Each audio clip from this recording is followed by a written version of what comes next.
This is a mini RICKYPAEDIA!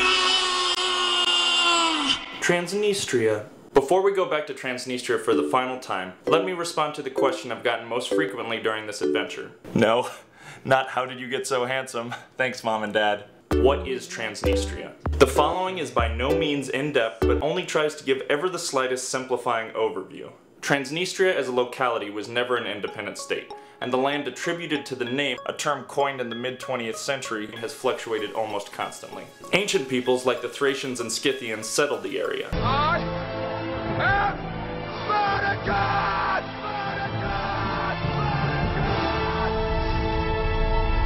But it was always part of or divided up by other ruling lands, such as the Roman Empire, the Crimean Khanate, the Grand Duchy of Lithuania, the Russian Empire, the Kingdom of Romania, Ukraine, the USSR, and Moldova, to name a few. To name a bunch, actually. To jump to the last 100 years, World War II took its toll on the area. After the war, the Soviets took control of the area and incorporated it into the Moldovan SSR, land that had also been part of the Kingdom of Romania before the war. It was when the USSR fell apart that the modern strife began, as some Moldovan nationalists hinted at combining with Romania, which didn't sit well with some Russian and Ukrainian-speaking Moldovans. The area where Russian and Ukrainian speakers were most concentrated was on the eastern part of the Dniester River. Thus, as Moldova declared independence from the USSR, Transnistria declared independence from Moldova.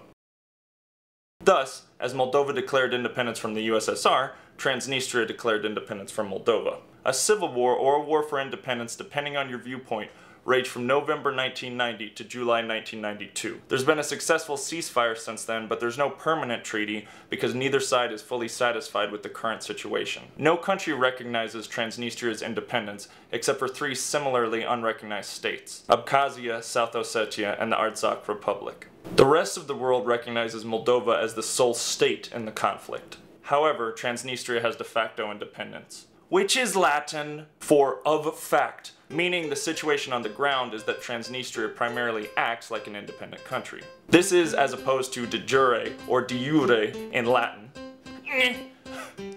which means of law. I was a classics major. I love Latin.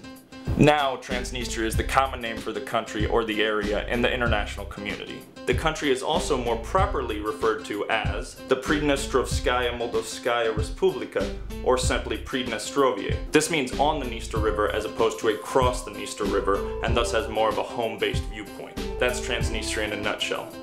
A really, really tiny nutshell, with just wee bits of protein and fiber. And fat, but the good healthy kind of fat. I hope you wrote all that down because everyone knows at the end of an entire Ricky Travels adventure there's a quiz.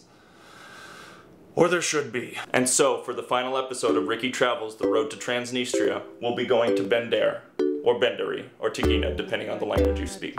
One of the few cities on the western side of the Dniester River. I got 25 bucks and a crack. Sound check. Sound check.